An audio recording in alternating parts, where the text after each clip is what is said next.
Hi, Armando. Let me have you come sit next to me because I see you're still having difficulties when working with multiplication. So I see how you got your answer by multiplying 2 times 4 equals 8, and 9 times 9 equals 3, and 4 times 5 equals 20. You did such a great job by just finding the answer, so let me have you pat yourself on the back. But however, I want to try a different strategy with you, and later on I'll show you how to use pattern shapes for a better understanding, okay? So let's start with rewriting our equation. So let's space it out too. So I'm gonna go 3 over 4 times 4 with 3 over 5. So our first step is to creating an improper fraction. So I'm gonna write that over here for you later on so you can use it for notes. So we're gonna create an improper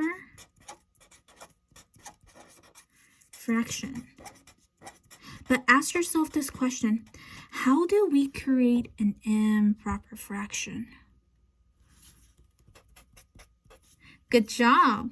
We will multiply and add. And do you know how do we incorporate multiplication and addition into our mixed numbers? No? Okay, let me show you a little trick. So in order to create this into improper fraction, we will multiply 2 times 4. I'm going to write an x. And then since this is the fraction, we're going to add 4 plus 3 and write the plus sign. But you see, sometimes working like this can be confusing when you're barely learning how to do fractions, especially multiplications. I'm going to rewrite it down, all the numbers on the line to show you. So 2 times 4 plus 3. Can you solve this for me? So 2 times 4 will be 8 plus 3 equals 11. Okay, so that's our first step to finding the top denominator. So we're going to write the top denominator.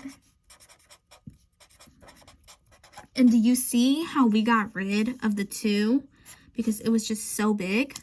Now, I want you to try this side for me. So how do we remove this fraction into an improper fraction? So how would you rewrite it? Good job. So we'll go with 4 times 5 plus 3. Can you solve that for me?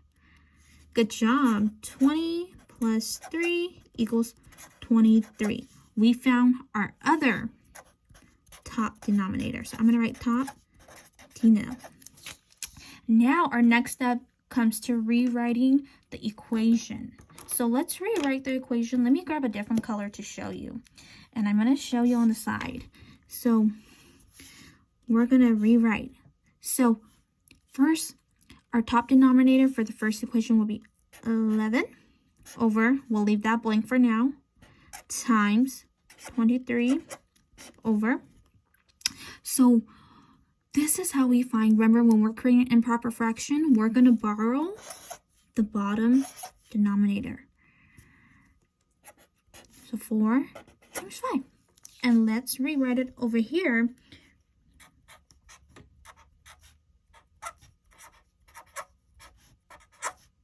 Okay, now this is the step that you're really good at. So what do?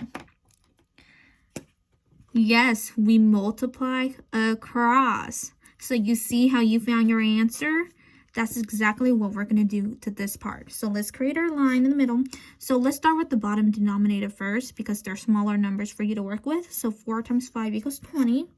Now I want you to tell me, what is 11 times 23? Good job. 11 times 23 goes 253. So look, we found our improper fraction. So I'm going to circle that for you. But however, this number is too big for us, and it's not a nice looking number to write on the paper because that's really big. So our next step will be simplifying, because I want you to ask yourself, how do we simplify the improper fraction into a mixed number? Yes, we divide it. So ask yourself this: how many times can 20 go into 253? So how many times can 20 go into 253?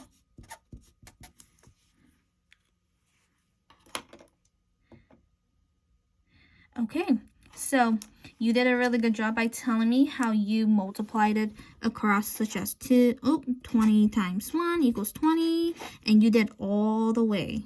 Good job. So the closest number to that 20 could go into 253 to get the answer. You said 20 times 12. Oh, let me grab a new marker.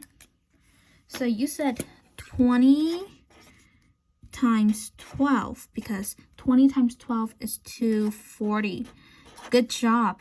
Now this time we're going to use this number and we're going to plug it in to 253 by subtracting, okay? So let's do it over here. So 253 subtract 240. How much would that be? 12. Good job. Now let's box this one because you found the whole number. Good job. So remember, the whole number is the front number. You did a really good job.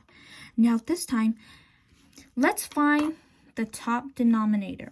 So let's rewrite it over here. So we know 12 is the whole number. And as you said, the bottom denominator always stayed the same. And you said the bottom denominator was 20, just like how you said it over here.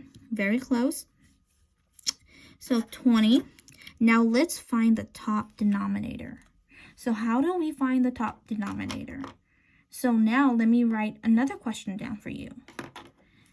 Let me pick a different color so you can see it in better writing. So how do we find the top denominator?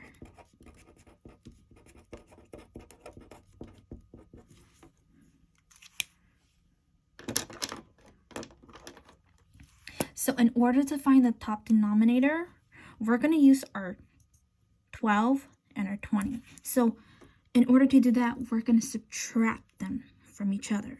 So we're going to subtract. I'm going to write the subtract sign. So 20 subtract 12 equals how much? 13. Good job. Now let's circle it. We found our top denominator.